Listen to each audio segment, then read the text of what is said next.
Afternoon বন্ধুরা, সকলে কেমন আছেন? আশা করি সবাই ভালো আছেন আর আমরাও ভালো আছি।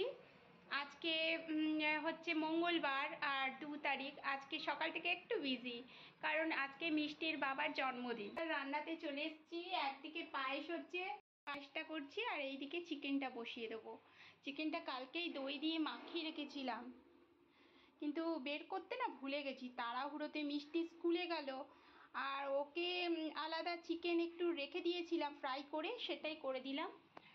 আচ্ছা বন্ধুরা, আপনারাও বলেন তো, যদি ঘরে পরিবারের কারোর জন্মদিন বা কোনো অ্যানিভার্সারি থাকে, যদি সেই মুহূর্তে ডিউটি বা কেউ না আসতে পারে, তখন কত না রাগ ধরে বলুন।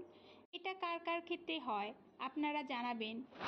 আমার ক্ষেত্রে না সেটা হয়ে ওঠে না। আমার যত আত্মীয় স্বজন সবাই দূরে থাকে, কেউ আসতে পারে না।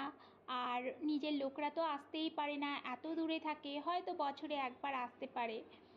আর এই দিনটাতে হয় মিষ্টির বাবার নয় আর্জেন্ট ডিউটি, তাকে যেতেই হবে, মিটিং আছে এইসব বলে তাকে যেতেই হবে। এখন কিছু করার নেই, চাকরি করে যখন তাকে মেনটেন তো করতেই হবে। ও হ্যাঁ, এত সব কথা যে আপনাদের সঙ্গে শেয়ার করছি, সেটার আসল কারণ হচ্ছে আমার ভিতরের মনের রাগ। রাগটা হলো মিষ্টির বাবার হচ্ছে আজকে জন্মদিন, আর মিষ্টির বাবা আজকেই গেল ডিউটি। এবার কখন আসবে তার ঠিক নেই, বলেছে বেলা হতেই পারে, 3টেও বাজতে পারে, তুমি খেয়ে নিও।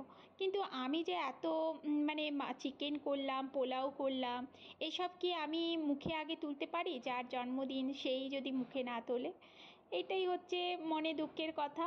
আর এটা কিছু করার নেই, দুঃখও লাগে, আর এটা কর্তব্য তার, তার কর্তব্য, তার সে করছে, তার চাকরিটা অবশ্যই যেতেই হবে, অ্যাটেন্ড করতেই হবে।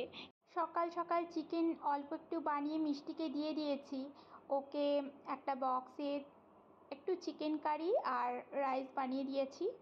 এখন শুধু একটু বাসন্তী পোলাও বানাবো, আর একটু চিকেন বানাবো। মিষ্টির বাবা ভাজা বানাতে না বলেছে, নাহলে একটু 3 রকমের ভাজা বানাতাম, ও না বলেছে। আর এখন বলতে বলতে 3টে বাজে, মিষ্টির বাবাও চলে এলো, আর বলেছিল 3টেই বাজবে। ঠিক তবে খাওয়া দাওয়া সেরে নিই, 3টে তো বেজেই গেল। এখন বিকেল 4:30 মতন বাজে। মিষ্টি স্কুল থেকে এসে এইসব দুষ্টুমি করছে, একটু পিয়ানো বাজাচ্ছে। একটু পরে ওকে কিছু খাওয়াবো, খাইয়ে পড়তে বসাবো, ওর হোমওয়ার্ক আছে। চলুন আজকের ভিডিওটা তাহলে এই পর্যন্তই। সবাই ভালো থাকবেন। ভিডিওটা ভালো লাগলে অবশ্যই পাশে থাকবেন। নমস্কার।